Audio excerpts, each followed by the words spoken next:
লাইডেল ও স্পুনের দর্শকদের স্বাগত জানাচ্ছি। আজকে বানাচ্ছি ঝিঙের একটু অন্যরকম একটা পদ। এই পদটাকে আমরা ঝিঙের রায়তা বলি।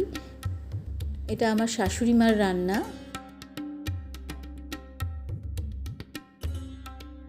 এর জন্য আমি নিয়ে নিয়েছি 500 মতন ঝিঙে। ঝিঙের পাশটা কেটে ঘষে নিচ্ছি, অনেকটা শসা যেভাবে কাটা হয়, কারণ এবং সেটা মুখে দিয়ে একটু টেস্টও করে নিচ্ছি যে তেতো আছে কিনা।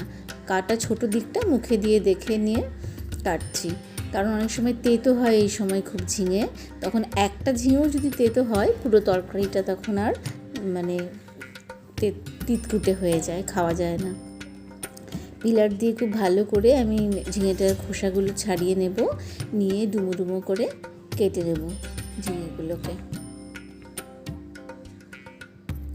এটা একটা খুব সহজ একটা রেসিপি, কিন্তু খেতে একদমই অন্যরকম।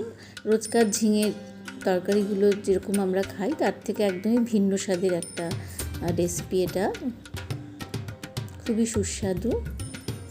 বাড়িতে থাকা জিনিস দিয়ে খুব সহজেই এত সুস্বাদু একটা পদ বানিয়ে নিতে পারেন।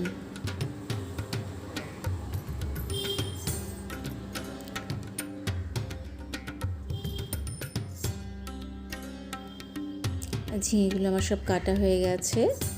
আমি গোটা ছাড়িয়ে ধুয়ে নিয়েছিলাম। এবার আমি ঝিঙেগুলো কড়াতে দিয়ে দিচ্ছি ভালো করে ধুয়ে। আমি এখন আর জল দেব না, ঝিঙেতে নুন দিয়ে দিচ্ছি, দিয়ে ঢাকা দিয়ে আমি সেদ্ধ করে নেব ঝিঙেগুলোকে। চেক করে নিচ্ছি যে ঝিঙেটা সেদ্ধ হয়েছে কিনা। সেদ্ধ করা ঝিঙেটা আমি কড়া থেকে নামিয়ে রাখবো।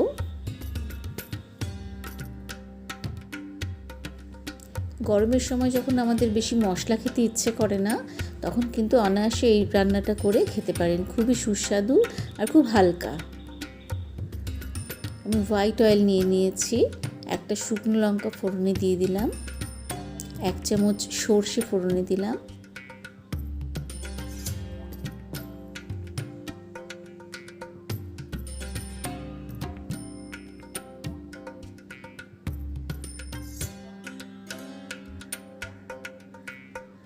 সেদ্ধ করে রাখা ঝিঙেটা দিয়ে দিচ্ছি।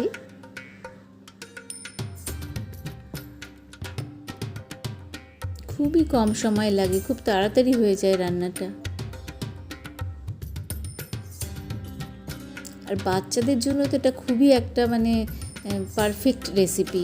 এটা বাচ্চারা যারা ঝাল খেতে পারে না, যাদের মশলা খাওয়া বেশি বারণ, তারা কিন্তু অনায়াসেই এটা খেতে পারেন।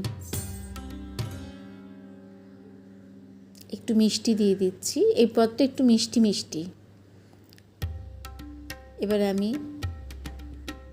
একটু সর্ষে বেটে নিয়েছি, বেটে সেটাকে ছেঁকে নিয়েছি, যাতে সর্ষের খোসাটা এর মধ্যে না যায়, কারণ দেখতে রান্নাটা পুরো সাদা হবে, দেখতে খুবই সুন্দর।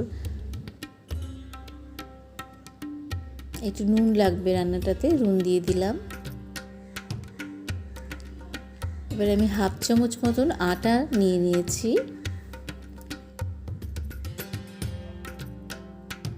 এবার এতে আমি 2 হাতা মতন দুধ দিয়ে, 2 থেকে 3 হাতা দুধ দিয়ে আমি এটা গুলিয়ে নিচ্ছি।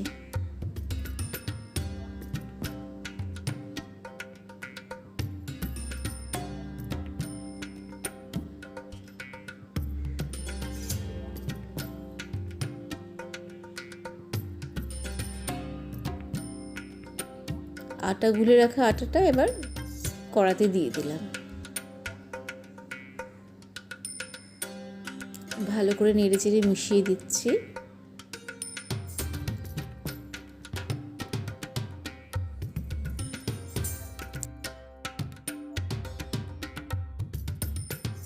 রান্নাটা আমার কমপ্লিট হয়ে গেছে।